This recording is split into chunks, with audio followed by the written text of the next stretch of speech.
iHeartRadio Broadway, driven by Mercedes-Benz. The best or nothing.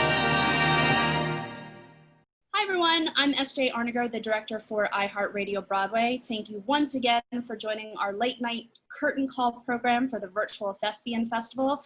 Again, we're so excited to be with you guys. We'll see you in person next year, fingers crossed. As always, this program is co-hosted by Broadway Cares Equity Fights AIDS, who is our charitable partner for the Virtual Thespian Festival. You're going to see Michael DiBianco, education specialist, in just a few minutes. But I do want to get to our first guest. She made her Broadway debut playing young Nala in The Lion King on Broadway. She currently stars in the revival of West Side Story on Broadway, which is one of the most mind-blowing, beautiful productions you'd ever want to see. She's a recent graduate of Juilliard, where she was in a whole host of productions and concert works. And in 2018, she took first prize in the New York Lyric Opera Competition, among other wonderful awards and attributes.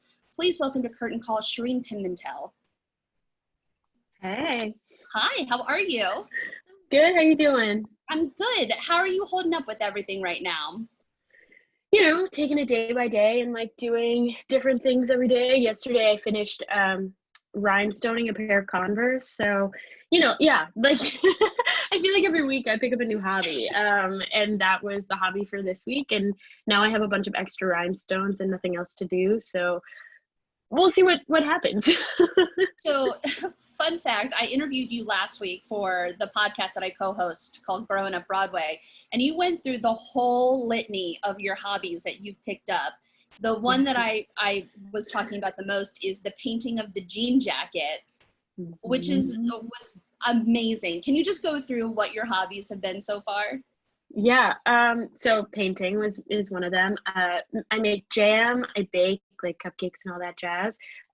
Started making my own homemade sweet tea, play the piano, play the guitar, rhinestoning now, I knit.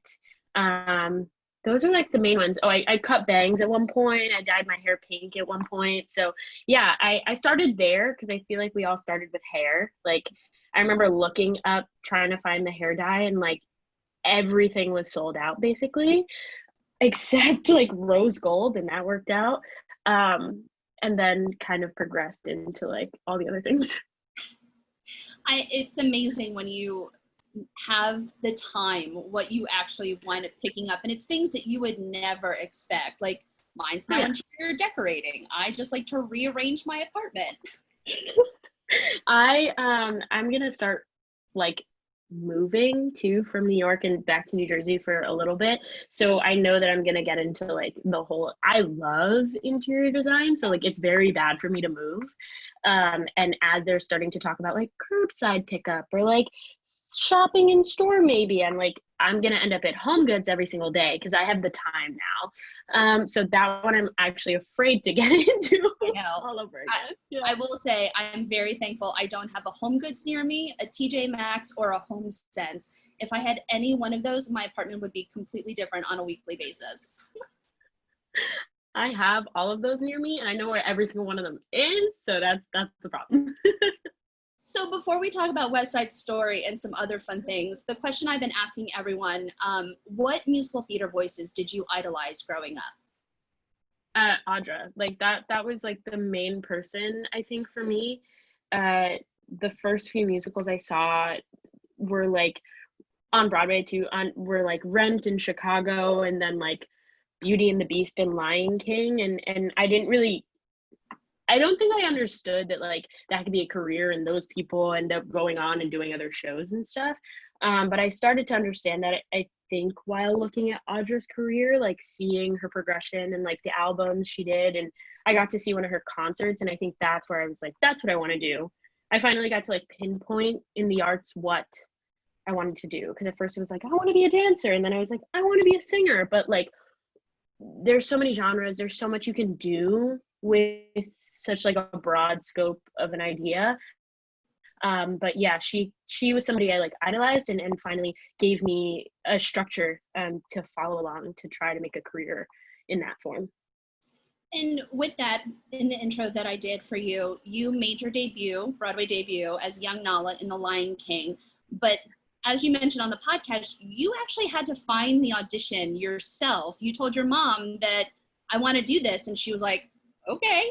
Can you talk a little bit about that?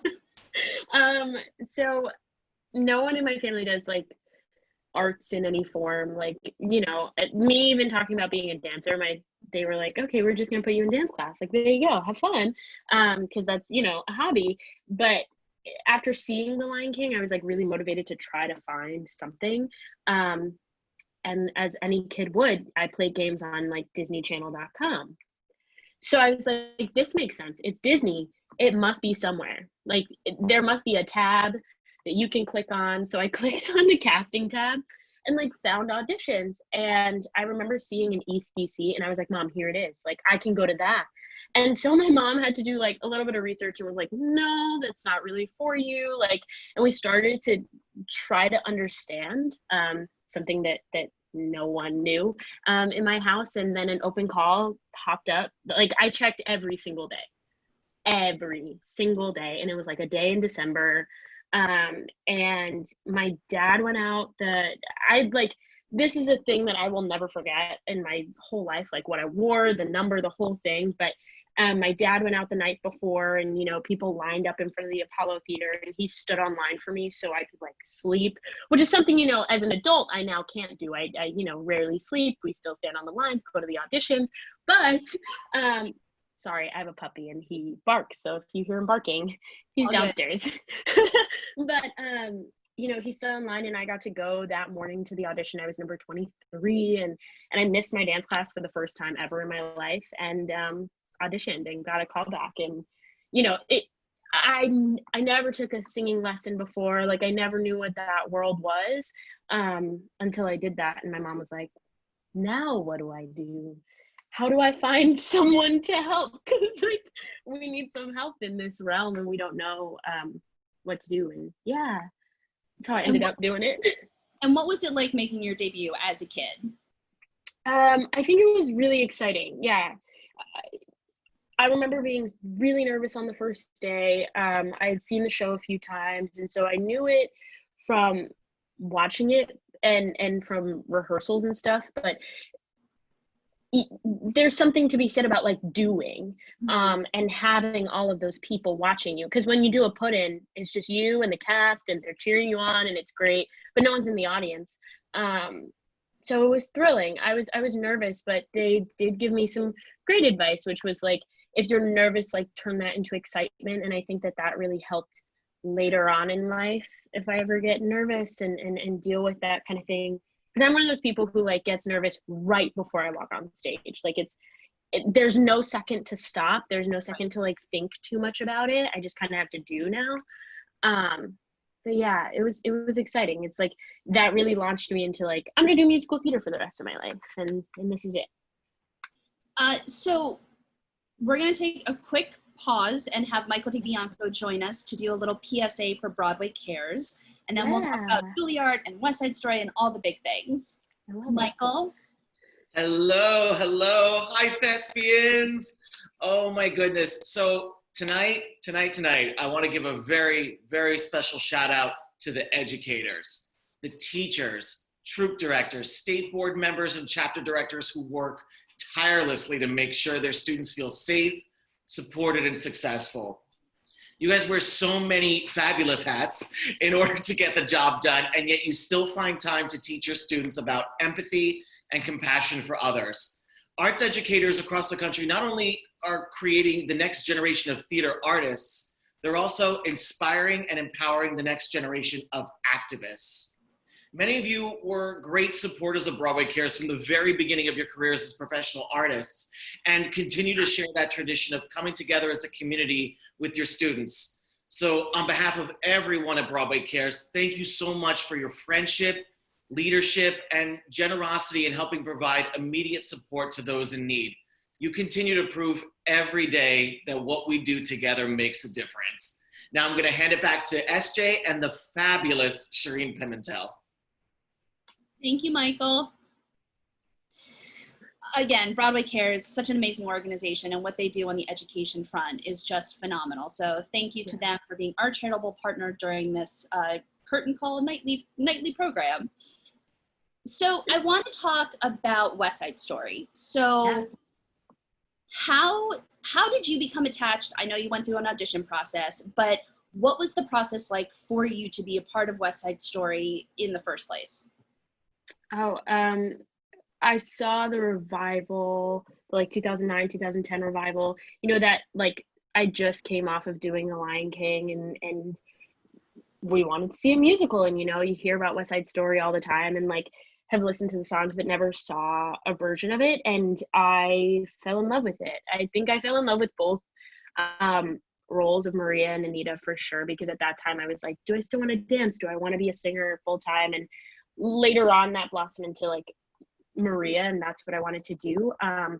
But yeah, I went in and just loved the story. It's a, stemming off of Romeo and Juliet, it's like it's a hard story to watch because of the tragedy that happens by the end of it, but all the love and the beauty that can come at the beginning that gets you to the end. I just thought it was amazing, and saw the movie, after that, tried to understand where things come from, and looked at the 1957 version, all that stuff, as much as I can find, and studied the role as much as I could. Did a lot of singing, did a lot of like looking at the score in high school, and then ended up auditioning for it. This like elusive West Side Story revival that was coming out that no one really knew much about. I got this audition and I was like excited, like definitely didn't think that I would be the one playing like Maria all the time, but it was something that I wanted for a very long time.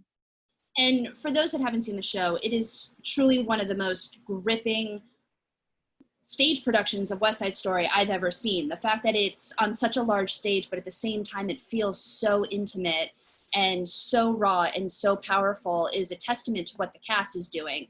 The chemistry that you all have on stage is absolutely thrilling, and you kind of hold your breath throughout the whole entire show. You know what's going to happen. We all know the story of West Side Story, Romeo and Juliet, but it's kind of the first time I felt I don't know what's going to happen because this feels so new with the way you all are telling the story.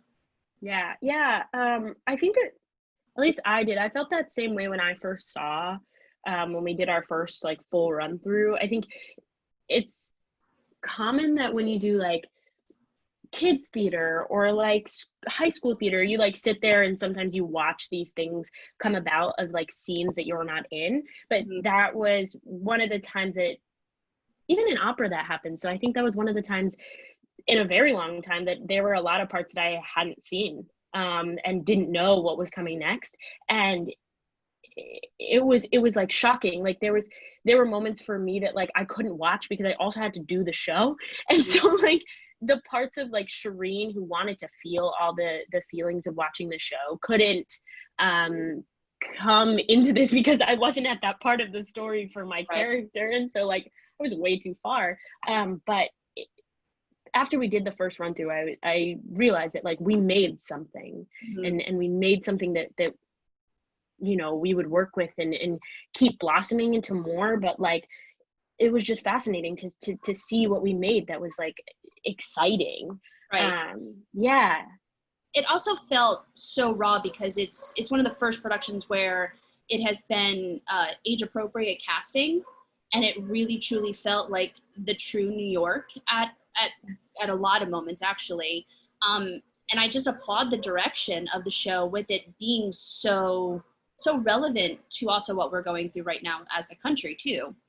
Yeah, we have like cast members in the show that like we did a high school graduation one day and like like printed out a diploma and got him a cap and gown and everything. And we had another person who's a junior in high school, and so we I think they kept it in such like this young fresh like flavor of a cast, and that was fun because I think that, as we talked about, there are many debuts that come in the show, but that brought such an energy every night. We just like to play around. Like it's very funny and very fun to hang out with those people. And then we got to bring that on stage. And so there's a lot of like messing around that we can do, that I think is necessary. They're in high school, you forget that sometimes. Well, you do feel a sense of play with you all, because I will also say the chemistry between you and Isaac is incredible, and it is so beautiful to watch the two of you on stage together. Thank you. Yeah, no, I'm like type A, so I know that like I like to play around, but I also love to like have everything exact. And he is somebody who can like get into like my crevices of doing that and like mess with me. And I think that that's been really, I think that's what, because I have heard from people that like they really enjoy our chemistry, and I think that's what it is, that he can like do stuff that makes me laugh and like break out of my own box of like Shereen is like this type A human, and like Isaac can like mess with that, and I think that helps a lot, me at least, while I'm on stage. So while all this is going on, you are also starting your last year at Juilliard. Yeah. And a lot of people now know that you graduated from Juilliard, but they don't know that you had to take some time off and figure out how to do your senior recital at the beginning of the year.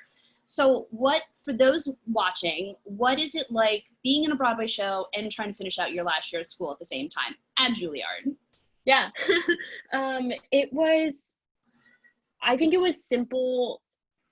I say it's simple, but I know it was really difficult.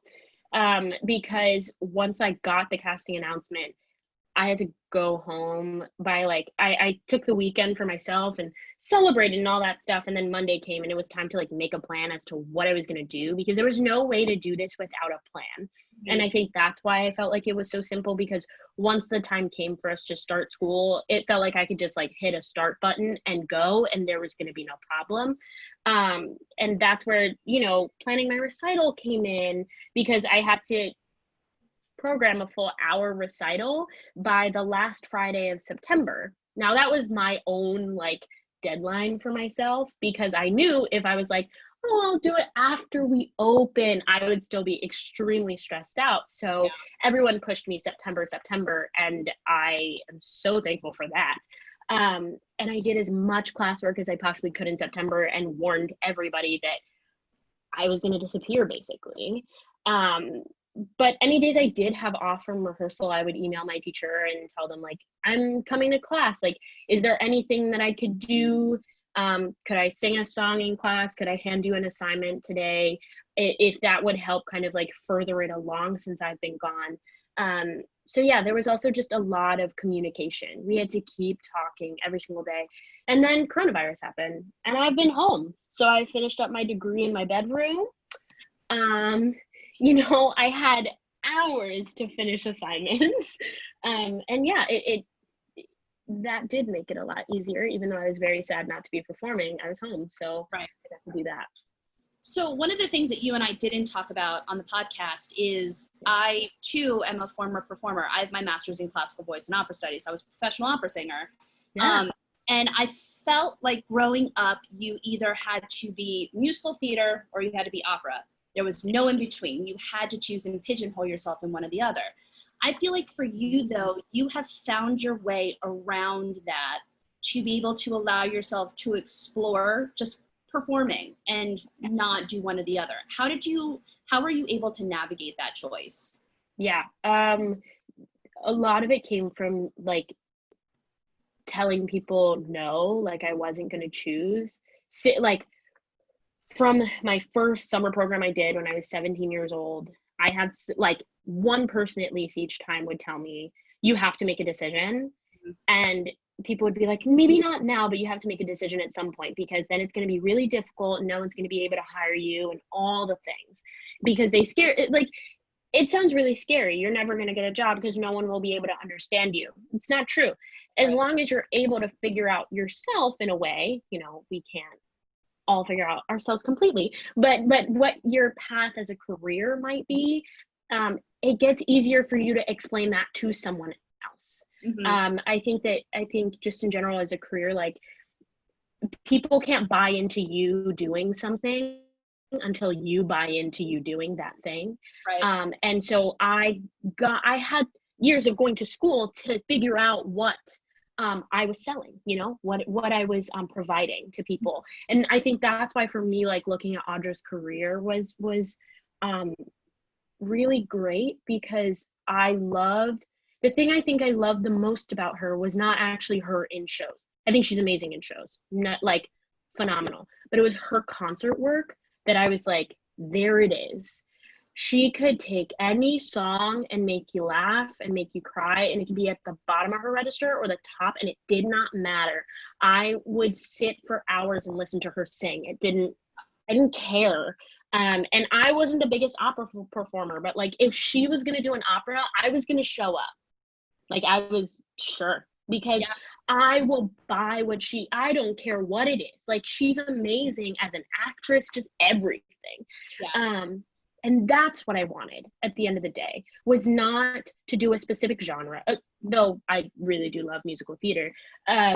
Not to be even pigeonholed in like, do you do Golden Age? Do you like belt your face off? Like, I'm hoping one day, like in a Broadway show, you guys will see me belt my face off, because that's definitely where I started, as like a 10-year-old kid belting Defying Gravity in my house, you know? but I think it all has to start from the person. There are a lot of people out there that have opinions for us, and I think that teachers are amazing and can like open up a path that's fantastic. I had some just teachers that changed me as a person, especially at Juilliard, and helped me actually gain this amount of confidence and self-worth in what I do, especially. But you have to find it within yourself that you believe that you can do those two things. Yeah. Because there are going to be a lot of people who say, no, you have to pick one.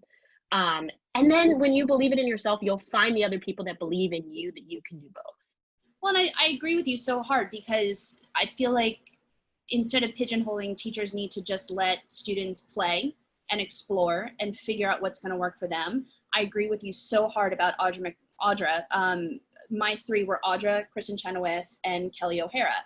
Because and like those three women could do whatever they wanted, and I was buying into it 100%.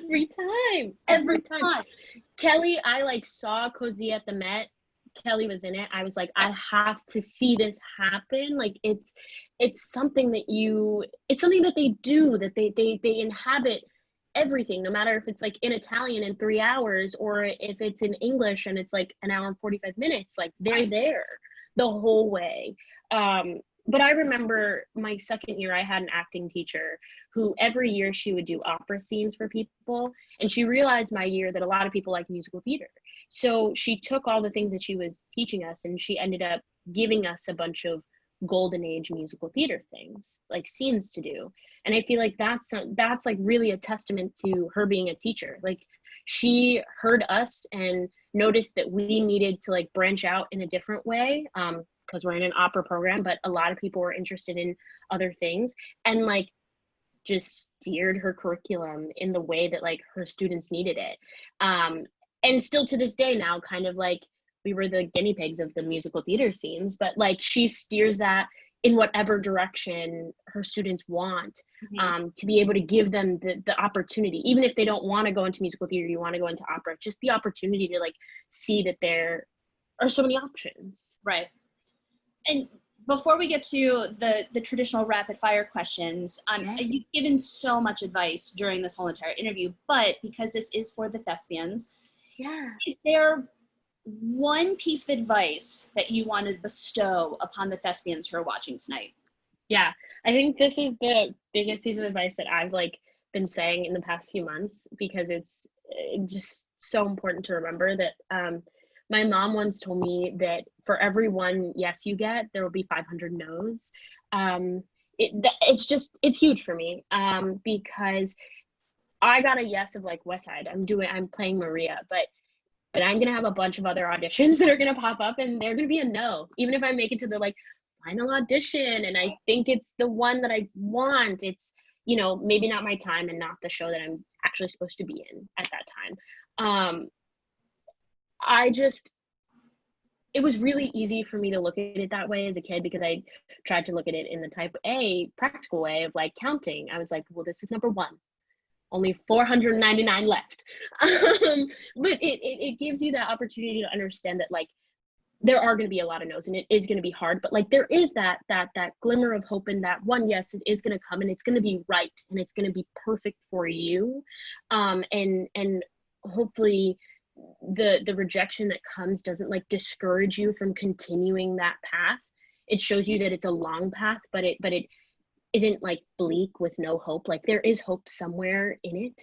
Right. And yeah, that helped me, I think, through the whole thing, through, you know, being a kid all the way till now and being an adult, because it is a hard career to get into, even though I absolutely love it. And so you see how difficult it is, but you also see that there's a love and there's a passion and there's this like one thing that's really great. You know, I think that helped me. I love that. That's such great advice. And again, the whole notion, going back to the first part of the conversation, is just the play aspect. Yeah. Figure out who you want to be.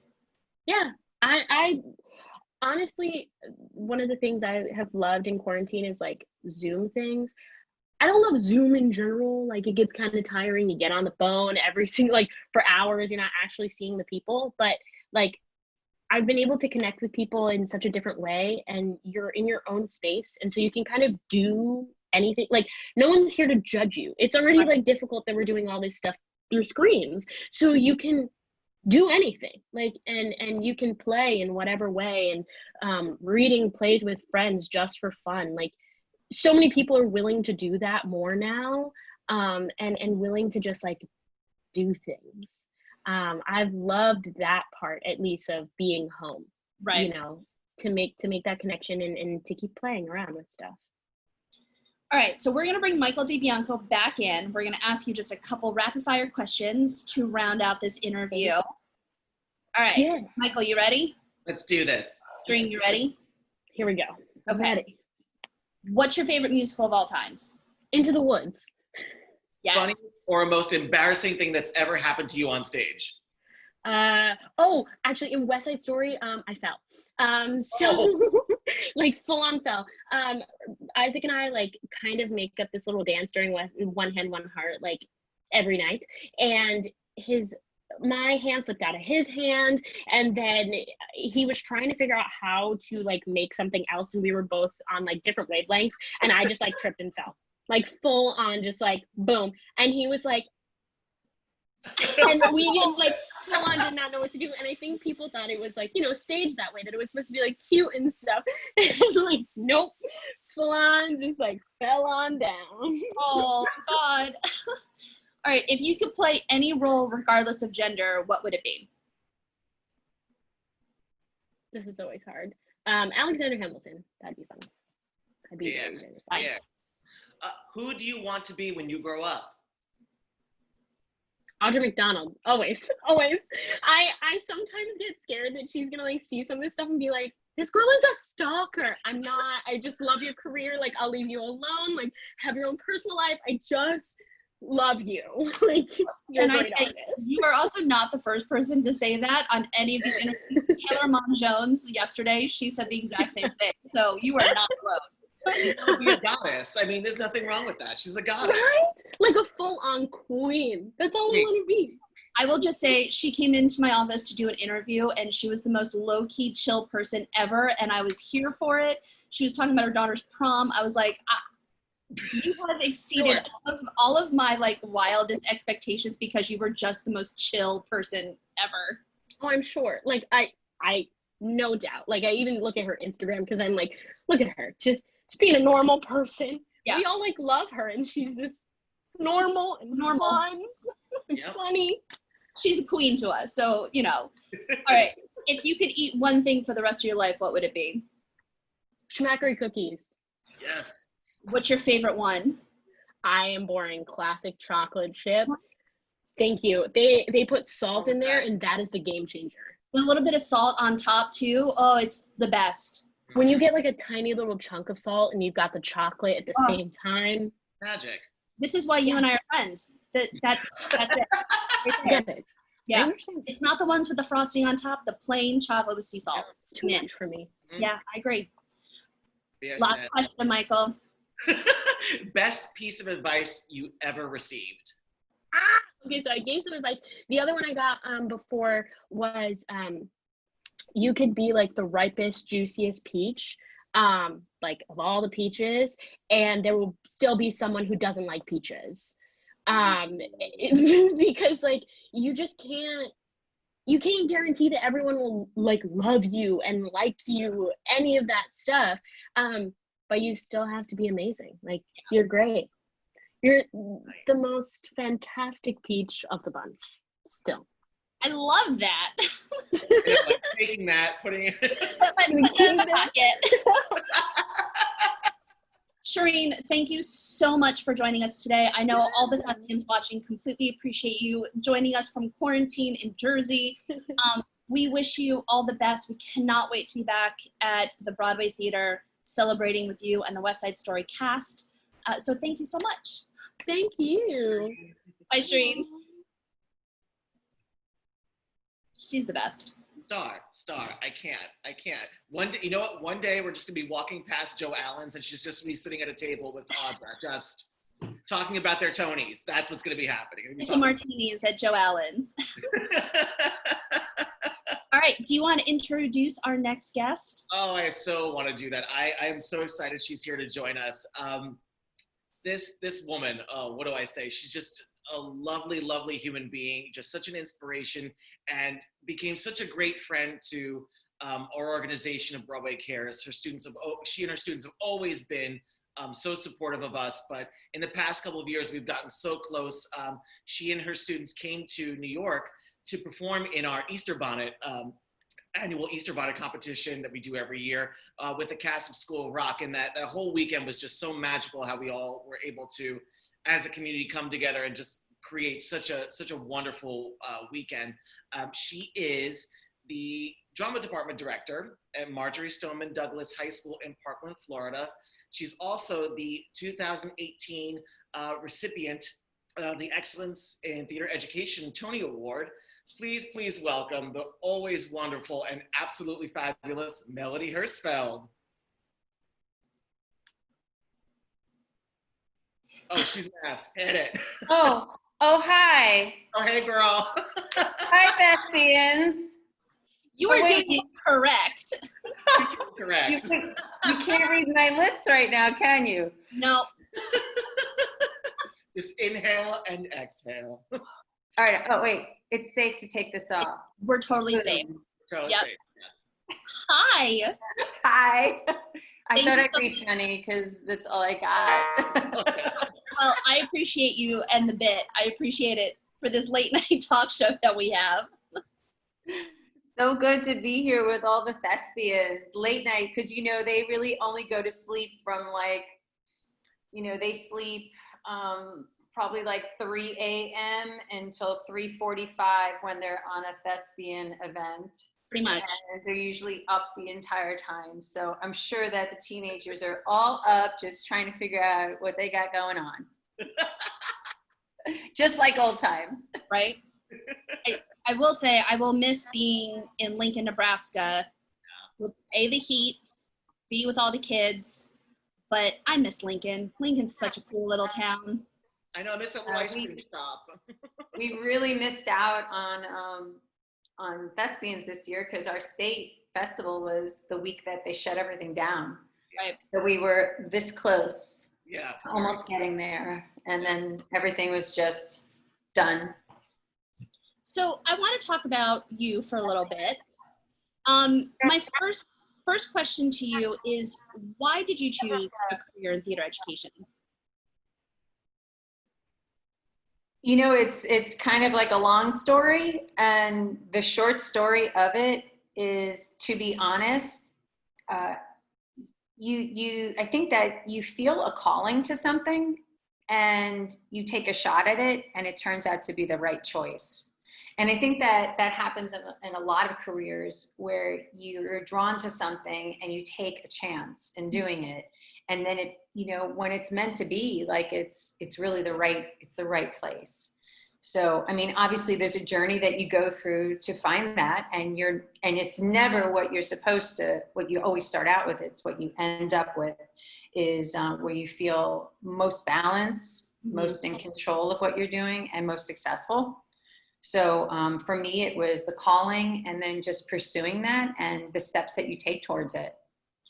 And when I'm out teaching with, the theater teachers, marketing and PR and stuff that I do, we always say that we have students who want to be part of the theater program, that want to be actors, but maybe are not going to be on stage for the rest of their life. But we're instilling a skill set for them to have for the future, whether it's empathy or just being a good human being. But there are students that go into theater and go, I could be a theater educator. I could do this for the rest of my life. What advice do you have for students who want to pursue theater education? Well, if you know about our program at Stoneman Douglas, it's very student run.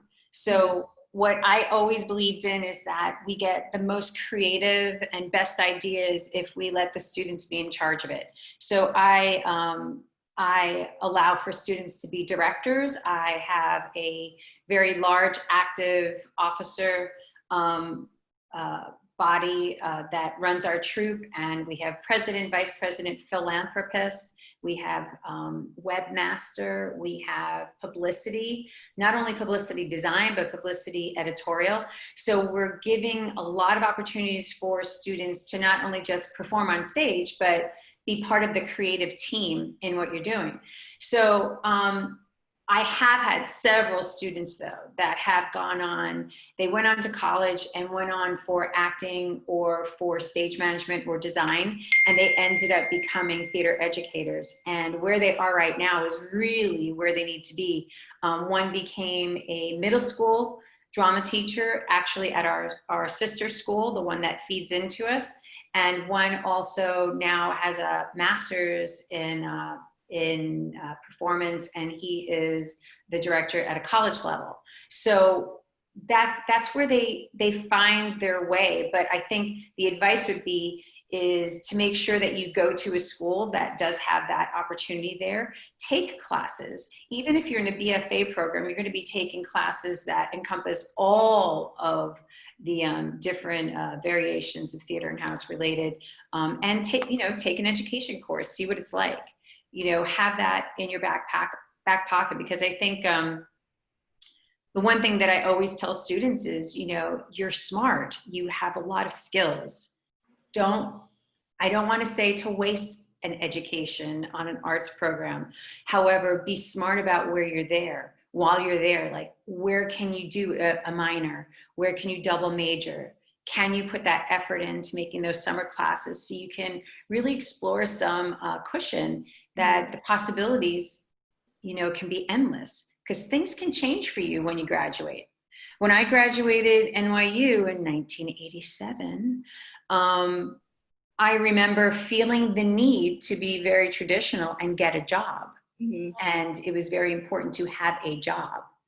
And I didn't know anything about waiting tables, while I was auditioning. And I remember answering an ad about an internship in a producer's office. And I said, okay, I'm just going to start there. It's like a regular gig, and I can get to know people in the industry, because I knew nobody. My family is not in this industry at all, although they all want to be actors. And that's how I started. And I got in there, and I saw that I really loved being around the energy that my boss had. She gave me so much, so many life lessons and business lessons. And I loved seeing how something was made. Mm-hmm. And that's where that sparked something inside of me. So maybe the process of when I went back and did my master's in education, I figured, well, I could teach theater. That could happen. Yeah. Because now I could teach and also teach something that I loved, and so on and so forth. So I'm so happy you talked about really internships, because I spent the first 2 years, I'm also a fellow NYU graduate. I spent my first Go Violets. Go Violets. My first 2 years were spent doing internships within the Broadway community, and it built the foundation for my Broadway career, between going, okay, I want to be a publicist. I did the publicist thing. Turned out I did not like it. I then did producing. I did company management. I did everything possible to learn how the industry works.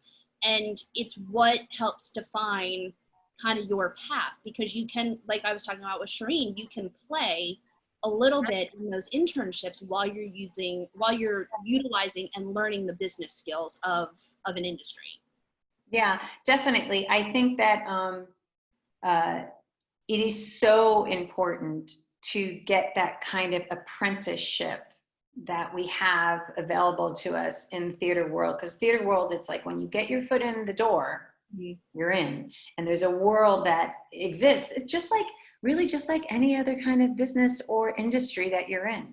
And even when you don't know somebody in the business, to try and, you know, kind of guide you up in there, just like me, like just answering a random, you know, like literally back in the day, it was where you ripped off the numbers off the sheet of paper that was posted in the student union area and just answered, you know, an ad and went in, and you just click. And it really can open up a whole world for you. But I think it's so important to see all of the different aspects. You know, as a fine arts major, if you are going for a BFA, you're going to be required to do hours and hours and hours of different shops. You know, you're going to have to choose design or costume or set design. I'll never forget, I chose, my shop was to do, and you had to do 20 hours a week, 20 hours a week that was logged, that you had to do on your crew. And that's a part-time job. Yeah. Plus all your BFA, you know, BFA, it was 3 days a week, full-time. And then it was 2 days a week, full-time in academic subjects. That was, you know, 4 years like that straight. I don't know how it is now. And then you had to spend all that time. And I chose crew, and crew meant that you had to build the sets, right? And crew also meant that you had to break down the set when the show finished at midnight that night. So for me, being a Queens girl, traveling back and forth, I'll never forget going in for one of my first days on crew, and they go, okay, we're sending you on an errand. You got to go pick up this mechanical piece from some warehouse in Queens. So I had just traveled on the train all the way downtown to West 4th Street from Continental Avenue in Queens, and I had to turn all the way back around and go and get it, and you did it. Yeah. And you know, a lot of things happen to you. You develop character, you develop persistence, you develop honesty, you develop loyalty, you develop the hard work sense, that ethics of just being there, being right, doing your share. So being in internships, learning from other people, doing the hard work of, you know, picking things up, just being in that room, being in the atmosphere is so valuable. That is a lesson, and that is a career in and of itself. So I also want to talk about, in 2018, Marjorie Stoneman Douglas High School went through one of the worst tragedies with school shooting. And from there, your students at the school became such activists and so vocal about change that needs to happen with gun control, other issues too. And right now we are seeing a turning point in our country with people taking a stand and becoming activists, whether it's Black Lives Matter, LGBTQIA+ issues, immigration. My question for you is, for students that are watching tonight that want to figure out where their voice is, what advice do you have for them to lend their voice to issues today? You know, what's interesting is what happened at our school with our students was a natural reaction to something very tragic. And although many of them were very, you know, civic minded and understood about government, a lot of them were seniors, not all of them. Maybe half were seniors at the time, and the other half were underclassmen. And, you know, they're just involved in like a different, kids today, like they have a different intellect when they're talking. They're not all just on TikTok, and I love TikTok. They're not just all in the mindless banter of excitement and entertainment, which is so natural. Like they should be doing that. That's how they communicate and express themselves. But so many of them are so intelligent and intellectual and worldly about what's going on. And I think a lot of it is because we do have this connection to the internet and to that information highway that's out there. It's just there. It's right there in their hands. Our kids stepped up because it came from a burning fire inside of themselves. And it was like, there's no way. And I need someone to hear what I have to say. And then the like-mindedness of our kids, and then some of the other kids that they were friends with within the community of our school, that combination that all got together just became like a big hangout. And then they said, we have to do something. And they really created like this brother/sisterhood of getting their ideas together, not allowing adults to be part of it. And they started it themselves. That was all them. Mm-hmm. It was everything that was inside their minds and inside their hearts, and how they're going to get the word out and not let this happen. And because of that, I guess, I don't know a lot of the ins and outs and how it all transpired as far as like getting, to go to Washington and all those other things. But it looks to me like some very kind people and, unselfish people allowed to provide them with a platform and show them the right way and where to go, and a lot of it they found on their own, and they did on their own. Yeah. And they just really had that inside of themselves. Now, I'm not saying like go out there and find a calling and find, not everybody is equipped to do that. Mm-hmm. Quite a few of our students who were in the room and with me during that time, and drama students as well, they didn't have that voice. That wasn't their thing. And that's okay. Yeah. Like, not every human being is that person to wear their heart on their sleeve, to go out and march, to do whatever that is, to be vocal, to be, public. It's a very scary thing to put yourself out there. And also, like when we saw what was happening to the kids and how they were getting responded to in a very negative way, parents get very protective of their children too. So they reel them in. So our kids responded to something, and it was very organic. It was very immediate. There was no thinking about it. It was just, there was more like, let's not think about it, but let's combine our plan. Let's plan.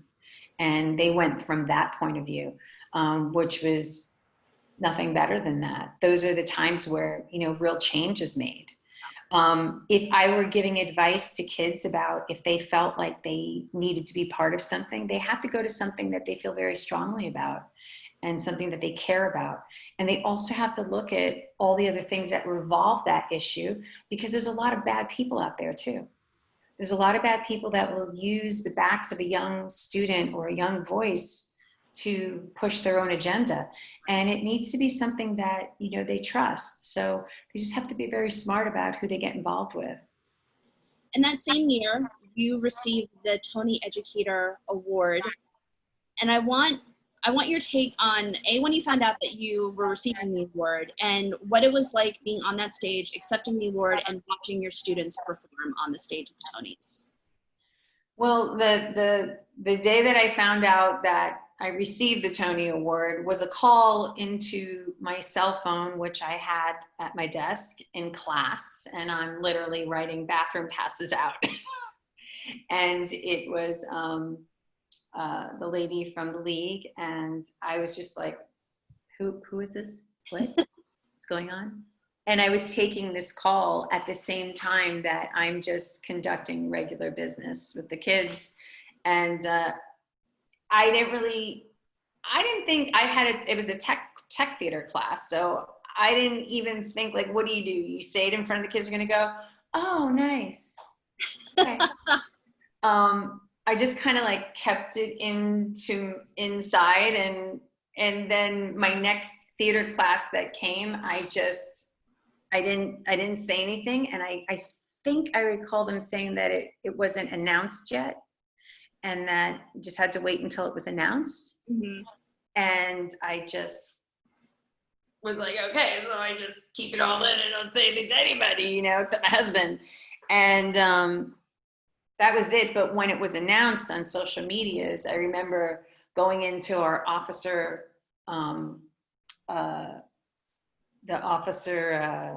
office, And, you know, all the kids are sitting in there and they're all, you know, scrolling through. And then one of the kids was like, Mrs. Herzfeld, is this Herzfeld? Is it? Wait, like showing me her phone. And I was like, yeah. And they were crying and they were so excited. It was like I've said before a million times, like it was like it happened to them. Yeah. And it was very satisfying to see them so proud and so happy. And, you know, as the theater educator and the director who's a pain in the neck all the time, you always like doubt if they care about you because you're always like the bad guy sometimes. Right. And, but they were just glowing. They went to the front office. They were telling everybody started piling into the room from other classes. They all got passes and came to the class because they all had to kind of congregate because it's like they won something huge. It was beautiful for them. And what was it like watching your students perform at the Tony Awards? I was like watching these little people, and I said to myself, I've watched them all sing like forever, and I've had some of them since 6th grade, and I'm looking at them, and it was almost like I was out of my body watching it. And it was really cool. And at one point, like as we're all clapping and cheering them on when they sing, I was tapping the lady in front of me, like, those are my students, you know, like, oh, they're so cute, they're so good. And I wasn't part of any of the rehearsal part of it. I didn't know at what point they were going to go on in the show and all. I knew it was going to happen. I just had to keep my mouth shut. And the only thing that we did rehearse back in Florida. And everybody had to be like sequestered. They weren't allowed to talk to anybody about it. They really just wanted to be a very special surprise to the Broadway community too. Yeah. And in honor to, our kids back home and to our school, and to represent in a special way without there being, I think it was the best way to do it. And honestly, you could say, it could be a moment in TV kind of thing, like that, your ratings or whatever. But honestly, I think it also protected them. Mm-hmm.